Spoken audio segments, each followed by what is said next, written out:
You're with Julian on the Brown Note and a review of Meg 2, Sharknado. Not really Sharknado. But the weirdest thing about this follow-up to the very lackluster Meg, so the Meg was, it should have been a B movie that crossed over to being an A movie and was, knowing and what the Scream movies try and do, which is sort of reference all the other movies from that genre. A knowing remake of Jaws, making Jaws 5 million times bigger, and it was the idea that there was this trench at the bottom of the ocean that was segregated from the rest of the ocean. So the sharks that are living down there were these megalodons from the Jurassic period or whenever it was, and one broke free and terrorized everyone. And it was a total damp squib of a film. Jason Statham starring, very dull cast, and it not enough happened. It was too dull. The cast was too rubbish, and it only sort of fired up in the last sort of 20 minutes for the carnage that you'd been waiting for. It wasn't an interesting film. It was a letdown. So we got Meg 2, and they've replaced the director with Ben Wheatley. Ben Wheatley is very strange and very interesting choice here. So he was almost an enfant terrible of British cinema.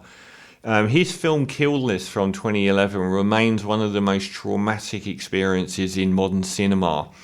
And the ending, oh my God, it is a brilliant film and definitely one that should come with warnings before anyone watches it. Astonishing psychological horror movie with not really much in the way of precedent, and made Sightseers, which is this incredibly black comedic satire of I guess a Mike Leigh sort of English seaside holiday people going on caravanning and camping trips throughout the English countryside but being serial killers.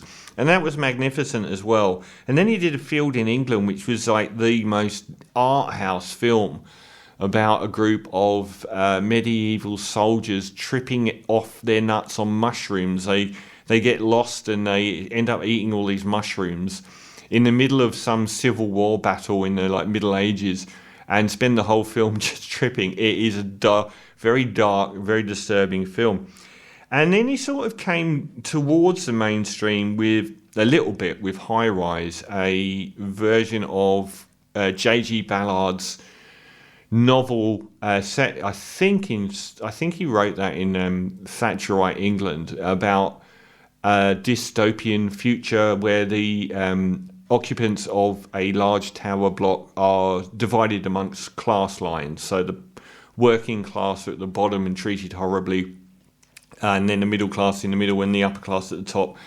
And it was, a dystopian societal paradigm thing, like Snowpiercer, but in a building, I guess. And then he did Free Fire, which was like a one-shot gun battle in a warehouse, which was good, but it wasn't great. And then since then, it seems to have got very strange for him, because he did a remake of Rebecca by Alfred Hitchcock, which I trashed.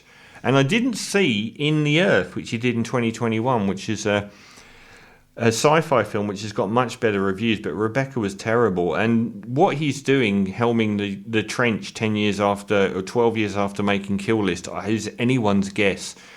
So this is the same group of people, but it doesn't have I think the Chinese actress. I'll just look her up, because she was a model, but she was probably one of the most appealing characters, Li Bingbing.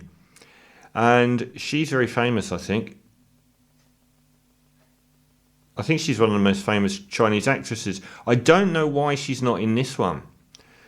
Because she was even though she was I think she was a model turned actress, but she was one of the most appealing characters, and her relationship with Jason Statham was one of the only interesting things in the whole film. Instead, we get her child, who is actually really appealing. Wu Jing, I think. No, not Wu Jing. Wu Jing's the uncle. Shuya Sophia Kai. And there's no entry for her on Wikipedia, so I assume that she is a fairly new to the world actor. And she's really good. So it retreads virtually the whole first film. but does virtually everything better. It's a more interesting, if still dull, first half of the film where the Jason Statham's like a eco warrior, works with people like Cliff Curtis. I don't know what race he is in this film, and a few of the holdovers from the first film, who were out in the middle of the ocean doing sort of like they go into the trench where these medieval sharks live, thousands of meters below the surface, and do exploration. And when they're down there, they actually find that there is an illegal mining operation down there, which causes a battle between this illegal mining operation and these researchers, resulting in them all nearly losing their lives, but also blowing a hole in the trench and allowing all of these prehistoric monsters, mainly sharks, but also happily an octopus, to escape from these 20,000 feet below the sea depths and terrorize again a Chinese holiday destination, which is virtually what happens in the original film with more sharks. But this time around, it's a lot more fun. Even though the first half is quite dull and the first 3/4 of the first film was incredibly dull, it's at least more atmospheric and ambitious in what's shown.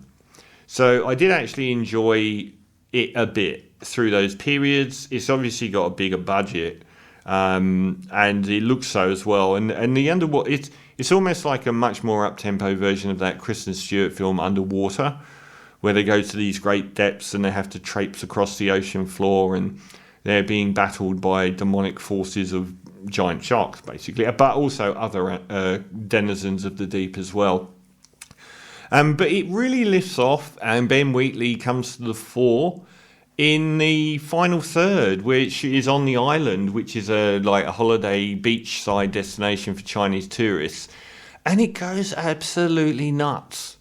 And that was what was missing from the first film. We didn't have enough of that going crazy. Jason Statham roaming around on a jet ski, leaping in the air, throwing explosive spears at giant sharks is what I signed up for in the first place. And all of that action is done so much more entertainingly than the first film. It beats the first film hands down on every level. And the cast is a little bit more winning. They've dumped Ruby Rose, I noticed. And the kid in it isn't annoying. She's actually quite good. So no one else really stands out that much. Is Paige Kennedy one of the people that stands out? Who's Paige Kennedy? He's the guy that basically plays the role that Roman does in the Fast and Furious franchise. It's like he just facsimiled that exact character. Overall, I enjoyed it. It is still quite boring for a large section of the movie, but much more interesting scenarios and the equipment being used and the variety of... We didn't get enough of the shark in the first film. It was so sporadically used that we just didn't see it enough. And the plot here is sort of like the old, the evil corporation doing nasty things in secret. There's nothing interesting there. But, we get a giant octopus fighting giant sharks with Jason Statham leaping through the air on a jet ski, throwing explosive spears at them, which is great. So I'm going to give Meg 2 a very healthy 7.5 out of 10.